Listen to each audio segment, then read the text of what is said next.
জয় হিন্দ।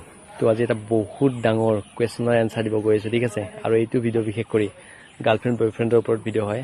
আৰু আমাৰ ল'ৰাখিনিৰ বহুতৰে কুৱেশ্যন থাকে যে ধৰি লওক মই ভাল পোৱা ছোৱালীজনী বিয়াৰ পিছত মানে ধৰি লওক কেনেকুৱা হ'ব।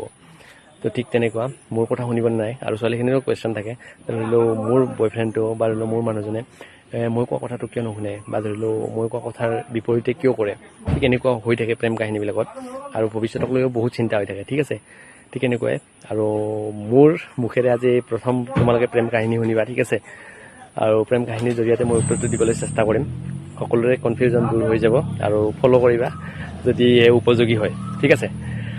তো চম ল'ৰা এটা আছিলে এখন গাঁৱত, আৰু বহুত ধুনীয়া এটা ছোৱালী আছিলে, ঠিক আছে। আৰু সিহঁতে দুয়োকে বহুতেই ভাল পায়।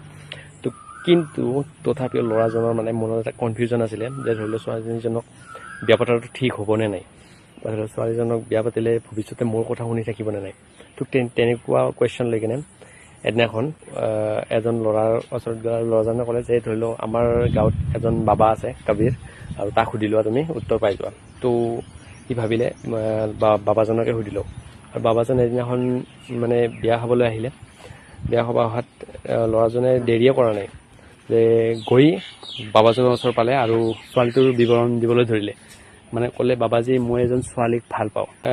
মানে ক'লে যে ছোৱালীটোক মই বিয়া পতাটো মানে ভাল হ'বনে নাই মই আপোনাৰ পৰা জানিব বিচাৰোঁ। জাষ্ট এইখিনি কথাই শুনিলে। তাৰপিছত বাবাজনে ক'লে, তুমি এইখিনিতে ৰৈ যোৱা, কাইলৈ দুপৰীয়া মোৰ ঘৰত আহিবা, মই তোমাক উত্তৰটো দি দিম, যি গতিকে মই এতিয়া বিয়াত আছোঁ, ঠিক আছে। তাৰপিছত ল'ৰাটো ভাবিলে যে অহাকালি কেতিয়া হ'ব, কাৰণ ভাল পোৱাৰ ওপৰত কথা না, যে বিয়াক লৈ আহি গৈছে, ত' ছিৰিয়াছ মেটাৰ আৰু।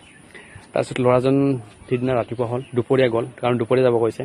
আৰু দুপৰীয়া এনেকুৱা দুপৰীয়া আছিলে, জুন মাহৰ দুপৰীয়া আছিল, ঠিক আছে। প্ৰখৰ ৰ'দৰ দুপৰীয়া, যি গতিকে ধৰি লওক এতিয়া আমাৰ মে' মাহতে কেনেকুৱা মানে ৰ'দ বা কেনেকুৱা গৰম। তাৰপিছত সি বাবাজনৰ পদূলিৰ মুখৰ পৰা ঘৰ গৈ পেলাই পদূলিৰ মুখৰ পৰা মাত লগালে বাবাজনক, বাবাজী। আৰু বাবাজীজনে তাৰ মাতটো শুনা পাই কিনে ওলাই আহিলে, মূৰৰ ওপৰত বিচনী এখন লৈ ওলাই আহিলে, কাৰণ ৰ'দ পৰি আছে, বহুত প্ৰখৰ ৰ'দ। তো বাবাজনে ওলাই আহি ক'লে, তুমি তাতে থাকা, মোৰ এটা কাম আছে, কামটো কৰি কিনে গৈ আছোঁ।